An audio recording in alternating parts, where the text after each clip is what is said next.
Howdy guys, this is Danny Aquatics coming to you from the fish room. Just an update for the end of the week, and I'm hoping everybody had a good 4th of July. Everybody's got all their fingers, and I know that they're saying that that's one of the biggest incidents that they have for the 4th of July is people missing fingers because they forgot to throw the firework. Instead, they let it pop in their hand by accident. Alrighty guys, we'll start off here with the 450 gallon aquarium, and everybody's doing just beautifully.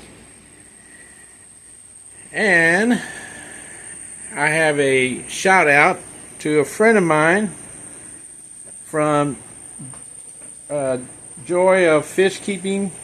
He mostly keeps discus, and I want to shout out to him for him sending me some decals. And let me swing over here, and he sent me a beautiful coffee cup that I'm enjoying this morning, and it's such a pretty cup. And if I'm not mistaken, this, I used to do these a long time ago. It's called sublimation when I had my business, but everybody's doing good. Let me turn the cup around and see what the other side is. Yeah, pretty cup. Jose, I really appreciate it. Thank you for the cup. And here's a salute to you, my friend. And many blessings keeping fish. And all the other fish keepers out there. And this is the 150 gallon Mbuna mix tank. I got a little slow leak. I've noticed that there's a little bit of water seeping out here in the front. So that means I might have to take this thing apart and figure out where the leak is. So this thing's been sitting in here for a couple of years already, and I've already done it twice. One when it was inside the house, and then one when it was in here before. It used to be on the other side of the fish room. But it never fails. This is a 150 gallon.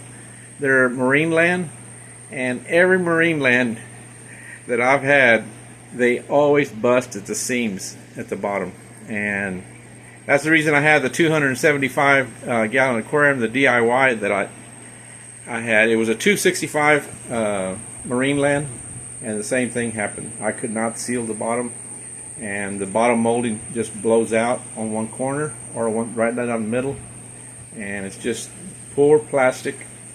And it doesn't hold up. So other than that, guys, let's swing around. Let's check out these other guys. Well, let me see. I moved some tanks around a couple of weeks ago. This is the 20 gallon with a bunch of the fire mounts. If anybody wants any fire mounts, let me know. I'll send you a few.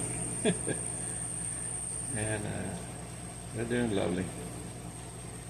So let's check out some of these other guys here. Oh, and this is my toy.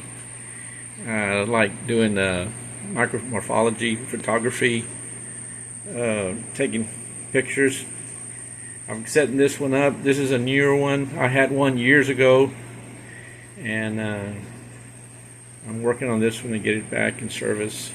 I love looking at what God created from the heavens and down to the microns, just the minute stuff. God's creation is everywhere, so it's beautiful. But here's my 65 gallon convict tank, and these guys are just doing beautiful. Love them. And here are my little angels, my white convicts, and these are so gorgeous. It's such a pretty tank. I love it. I don't have to do any kind of cleaning to this tank besides just a water change.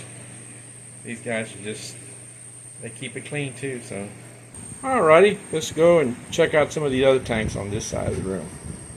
Here's my 29 with some of my tetras, and these guys. I've lost a few in here, little by little, just here and there, this past year. So I need to go and get me a few more, like some black skirts, some just a few handful of tetras and stuff. I like the little fish. So they're a lot of fun to watch. So. And down here's my little 20-gallon grow out tank. I'm growing 2 bala sharks and 1 half.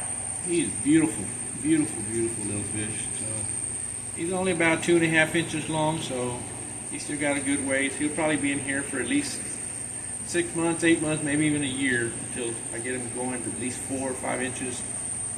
And I'll be putting him in the big 275-gallon tank. But he is gorgeous.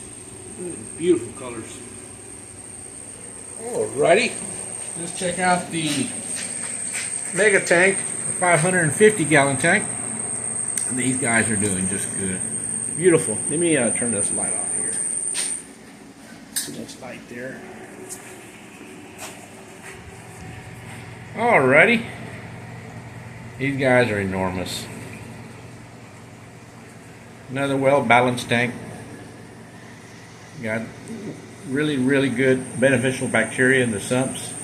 Hardly have to do any kind of major cleaning or balancing of these tanks, checking the water all the time. But they're all always very, very healthy, these fish here. Mostly all South American, Central American. And they're doing swell. Alrighty. Let's check out the African cichlid tank, the 275-gallon, mostly all haps. And I'm not sure if I got to do the 150-gallon back there that has a slight leak in. I'm scared to move all of those Mbuna in here and overpopulate this tank and really shock that tank. And I kind of worry about putting Mbuna with all these haps. Because even as small as some of the Mbuna are, they can be pretty rowdy and pretty vicious. So, but we'll see. I'll have to build some or have some sort of storage containers so I can see what I can do with that tank. Try to seal it back up and find out where the leak is. But that's part of fish keeping. Sometimes you're going to spring small leaks or big leaks. So it's just hopefully they're all small leaks. Alrighty, let's swing over here and let's check out the 330-gallon tank. These guys are just doing beautiful. Yeah, we just had water changes yesterday, so everybody's really doing great. They're all happy, nice and clean, nice and cool in here. There's my Warus. They're heading off. They're here. They're ready to battle it out. They have slow battles. They'll sit there, they'll peck one time and then back up for about 5 minutes, and whew, they're tired. Alrighty guys, just a quick update on the fish room for the week, and y'all have a wonderful and a blessed day. And still a shout out to Joy Fish Keeping. Jose, I thank you so much for the stuff you sent me. You have a wonderful and a blessed day, guys. Take care. All right, bye.